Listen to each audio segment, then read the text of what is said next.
नमस्कार, सत श्री अकाल, आदाब, प्रणाम। आज का क्वेश्चन थोड़ा बहुत पेचीदा था तो सोचा मैं ही खुद वीडियो पे आई जाऊं। आज का क्वेश्चन है, क्या स्थित प्रज्ञा पुरुष भोग विलास करते हैं?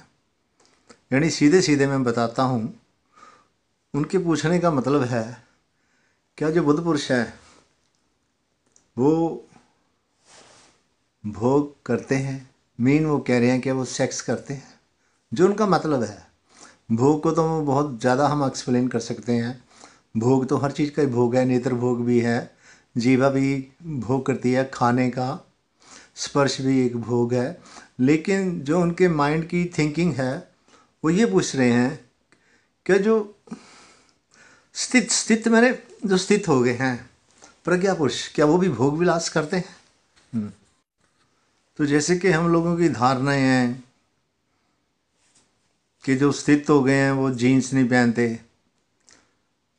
आ, हम लोग ऐसे धारणावादी हैं जो स्थित पुरुष हैं, मतलब वो उनको हम अपनी तरह से आंकते हैं, ये उनका मतलब है।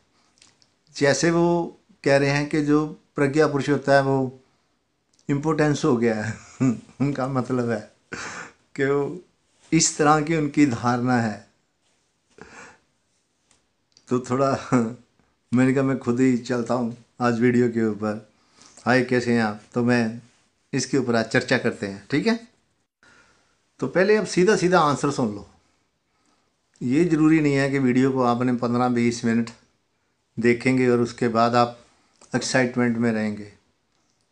तो मैं आपको बोलता हूँ वो कुछ भी कर सकते हैं, कहीं भी वो प्रवेश कर सकते हैं। वो गुफाओं में भी जा सकते हैं, डांस बार में भी जा सकते हैं, वो सब कुछ कर सकते हैं, उनके लिए कुछ भी वर्जित नहीं है। लेकिन एक बात थोड़ी सी आप ध्यान से समझो, वो कुछ करें या कुछ ना करें, वो कुछ करें या ना करें, वो इन्वॉल्व नहीं है। वो इन्वॉल्व नहीं है किसी भी चीज़ के साथ, वो मुक्त ही हैं। तो उनके बारे में कोई भी धारणा मत बना लेना। जैसे आपने धारणाएं बनाई हुई हैं कि उसके गेरुआ वस्त्र होंगे, पीले वस्त्र होंगे, ऐसा कुछ भी नहीं है। वो कुछ भी कर सकते हैं, बट वो करता हुआ भी आ करता है। हम्म। जो वास्तव में स्थित है, प्रज्ञा पुरुष है, वो कभी भी पीछे नहीं हटेगा। पीछे हटने का एक साइंटिफिक रीजन समझो कि जो पीछे हट गया वो डर गया, उसने इनकार कर दिया किसी भी चीज को। पीछे हटने का सीधा सीधा एक मतलब है कि उसे कहीं परमात्मा के बिना कुछ और नजर आया, परमात्मा के बिना उसे कुछ और नजर आया, तभी वो पीछे हटेगा ना।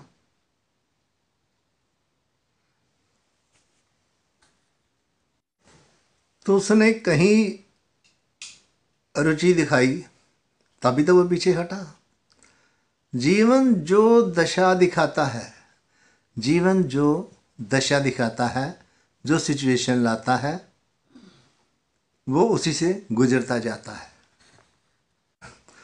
तो जीवन कहीं भोग का अवसर उसे उपलब्ध कराता है, जीवन कहीं भोग का अवसर उसे उपलब्ध कराता है, तो वो उससे पीछे नहीं हटता। तो दूसरी तरफ एक और बात है। इधर तो जीवन ने उसे अवसर दे दिया जीने का, लेकिन दूसरी तरफ जीवन ने उसे रूखा सूखा कर दिया, तो उससे भी वो पीछे नहीं हटता। ये नहीं है कि उसे राज्य का अवसर मिल रहा है तो बाद में उसे इसके उल्ट बिल्कुल एक भिखारी की तरह जीवन मिल रहा है, तो उससे भी वो पीछे नहीं हटता। तो वो राजमहल में भी रह लेगा और गुफा में भी रह लेगा, स्वाद भोजन मिलेगा तो भी ठीक है, रूखा सूखा मिलेगा तो भी ठीक है। समस्त व्रत वो त्याग देता है। व्रत मैंने कोई चीज इनकारी, समस्त व्रत वो त्याग देता है, पर मुक्ति नहीं त्यागता वो। चाहे तो भी नहीं त्याग सकता, क्योंकि मुक्ति मुक्ति उसका स्वभाव है। वो कल्पना जाल से मुक्त है। आपने देखा ना, एक आम इंसान क्या है, वो एक कल्पना जाल बुन रहा है। वो सपनों में नहीं जी रहा, कल्पना जाल से वो बिल्कुल मुक्त है। ये ऐसी धार्मिकता है जो आपको धार्मिकता से भी आज़ादी दिला देती है। उसके मन में ऐसी कोई छवि नहीं है ज्ञानी है अज्ञानी है, उसके मन में ऐसी कोई छवि नहीं है, वो सबको खंडित करता है। अब जो आम लोग हैं, यानी कि आम धार्मिक मन को ये बात बिल्कुल नहीं पचेगी।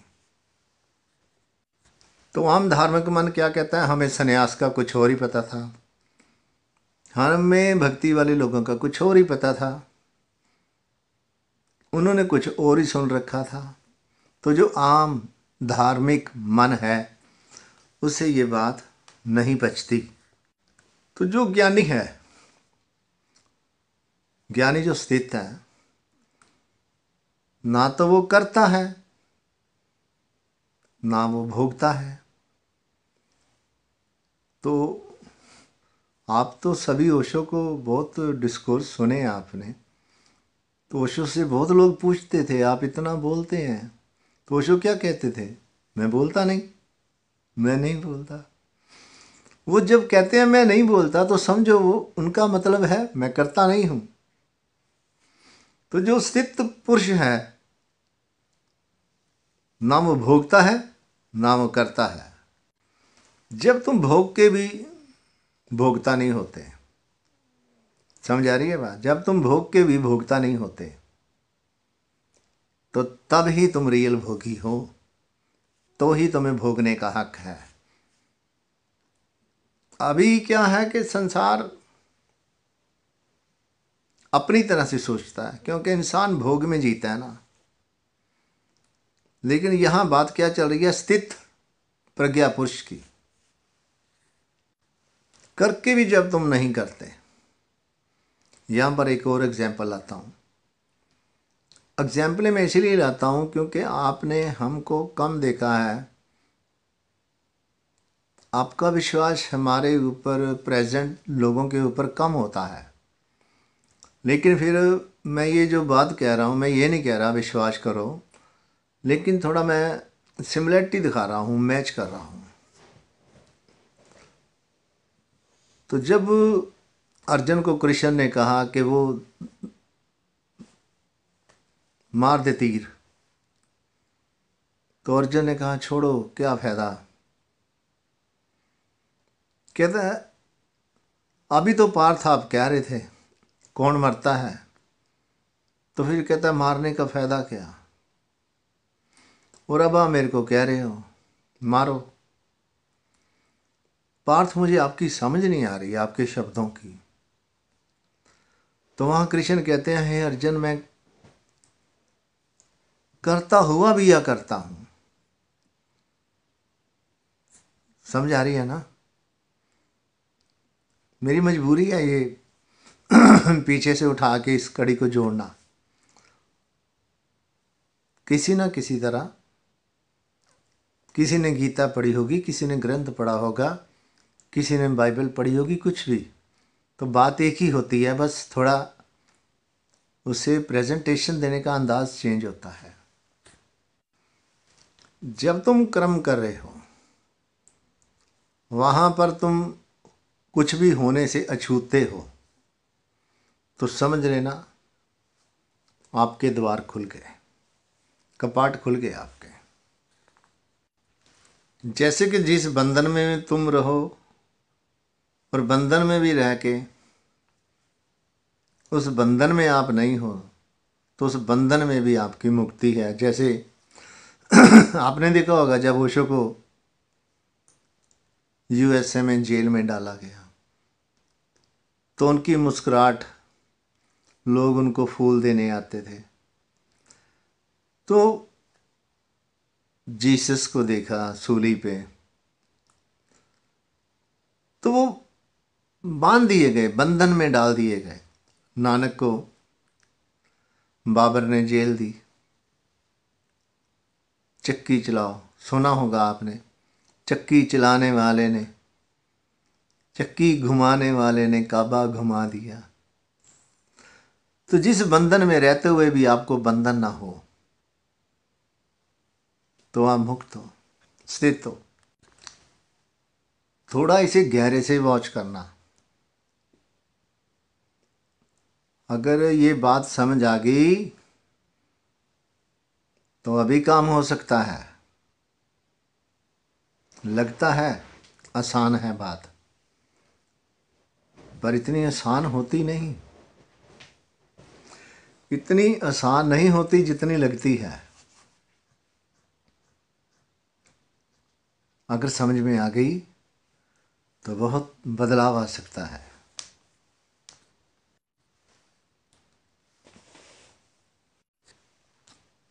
जो आम जो आम पुरुष है, प्रज्ञा पुरुष नहीं, आम पुरुष, आम पुरुष वासना में जीता है। वासना मीन उसके भीतर कुछ वसा होता है, वो मुक्त नहीं होता। अब आप आम लोगों की बात करते हैं, ठीक है। थोड़ा थोड़ा अपने ऊपर, अपने भीतर झांके, दूसरे को नहीं। तो हमारे मन में 24 घंटे कोई बात चलती रहती है। जो बात चल रही है वहाँ आपका वासा हो गया है। किसी ने कोई बात बोल दी तो कई साल हो गए आपको, आपने वो ढो लिया है ना उसे। किसी ने तारीफ कर दी तो बहुत फूले फूले फिर रहे हो। किसी ने कुछ उल्टा पुल्टा कह दिया तो बहुत रोए रोए फिर रहे हो, उदास उदास। ये क्या है? किसी से प्रेम हो गया है, अब वो फ़ोन नहीं उठाता या उठाती तो वहाँ दुख आ रहा है। क्यों? वहाँ वासा हो गया। कोई बिजनेस कर रहा था, वहाँ पर थोड़ा घाटा हो गया तो उसी की याद चल रही है, चल रही है। सुबह से शाम हो जाती है और बस यही चलता रहता है, चलता रहता है ना। तो प्रज्ञा पुरुष है, जो स्थित पुरुष है, वो भी ऐसा ही है, बट उसमें ऐसा कुछ नहीं चल रहा। वो निर्विचार हो गया है। उसके भीतर कोई खाने का विचार नहीं चल रहा, कोई प्रसंग नहीं चल रहा उसके अंदर। खाली बैठा है, वो शून्य बैठा है। वो कोई सपनों के जाल नहीं बुन रहा, मैं ये करूँगा वो करूँगा। अब गुरबानी सुनाऊंगा तो बहुत मज़ा आएगा आपको। जे जे भुख दे ता तुझे इरादा,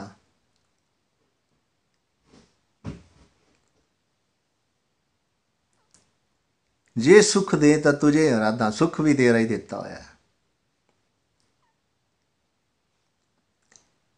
भुख दे ता छोड़ ना जाई, जे तू भुखा रखे ता भी मैं तेनू छड्ड के जाने वाला नहीं। ऐसा है स्थित पुरुष। जो ज्ञानी है उसके लिए स्त्री का चेहरा, उसके प्राण है, उसकी सुंदरता उसके लिए प्राण है। और ज्ञानी जब उसको देखता है स्त्री को, तो वो उस चेहरे को राख की तरह भी देख लेता है, दोनों देख लेता है। वो उसकी सुंदरता को भी देख लेता है, और उसके बाद वो जो उसका राख हुआ, राख थी, चेहरा बना, फिर राख होना है, तो ज्ञानी उससे भी देख लेता है। जो अज्ञानी है वो उसी में आकार में स्थित रहता है, वो उस चेहरे में स्थित रहता है, उसी में उसका वासना रहता है।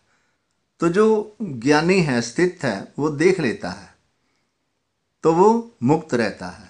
ये नहीं है कि उसे पता नहीं है, उसे सब पता है, सुंदरता का, आँखों का, गालों में डिम्पल हैं, आँखें तिखी हैं, नाक कैसा है, हर चीज़ का वो आपसे ज़्यादा गहरा है, वो बहुत गहरे से देख रहा है, पर उसके पार भी वो देख रहा है। तो वो फंसा हुआ नहीं है, हम भूले हुए हैं। हमको वहाँ से निकालने के लिए याद कराना पड़ेगा, सत्संग करना पड़ेगा कि ये टेम्परेरी है, ये जो काया है, शरीर की जो बनतर है, ये टेम्परेरी है। हमको फिर याद कराया जाता है तो हम नाराज होते हैं, उदास होते हैं। ज्ञानी को, स्थित को कुछ याद नहीं कराना पड़ता। तो जो ज्ञानी है